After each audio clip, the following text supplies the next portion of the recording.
Hello everyone, তোমাদের সবার ভালোবাসায় আমার চ্যানেলে 1K সাবস্ক্রাইবার পূরণ হয়ে গেছে। আমি ভীষণ ভীষণ খুশি। আর আজকে আমি ভগবানের আশীর্বাদে, বাবা মার আশীর্বাদে আর তোমাদের ভালোবাসায় যাচ্ছি আমার একটা স্বপ্ন পূরণ করতে। প্রথমেই চলে এসেছিলাম টাইটানে, তারপর সঞ্জয় কিনছিল ওষুধ আর আমি দাঁড়িয়েছিলাম শাড়ির দোকানের সামনে। শাড়ির দোকানের সামনে দাঁড়ালেই শাড়ি কিনবো না এটা আমার হতেই পারে না, কারণ শাড়ি আমাকে ভীষণভাবে টানে। তাই শাড়ির দোকান থেকেও দুটো শাড়ি কিনে নিলাম। তো কী কী কিনলাম সেটা তোমাদের দেখাচ্ছি। আর এটা কিন্তু একদম সত্যি কথা যে নিজের টাকায় শখ পূরণের আনন্দই আলাদা, তাই না?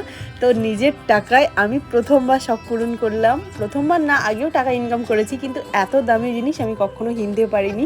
তো সেটা কিন্তু সম্পূর্ণ তোমাদের ভালোবাসা, ঈশ্বরের আশীর্বাদ আর আমার বাবা মায়ের আশীর্বাদ। আর তোমাদের সাপোর্ট আর ভালোবাসা না থাকলে এগুলো কখনোই সম্ভব হতো না। তো তোমরা সবসময় এইভাবে ভালোবাসা দিয়ে যেও, সাপোর্ট করো, পাশে থেকো। আর প্রত্যেকটা জিনিস কেমন হয়েছে সেটা অবশ্যই জানিও। আবার দেখা হচ্ছে নেক্সট কোনো ভিডিওতে। খুব ভালো থেকো সবাই, সুস্থ থেকো।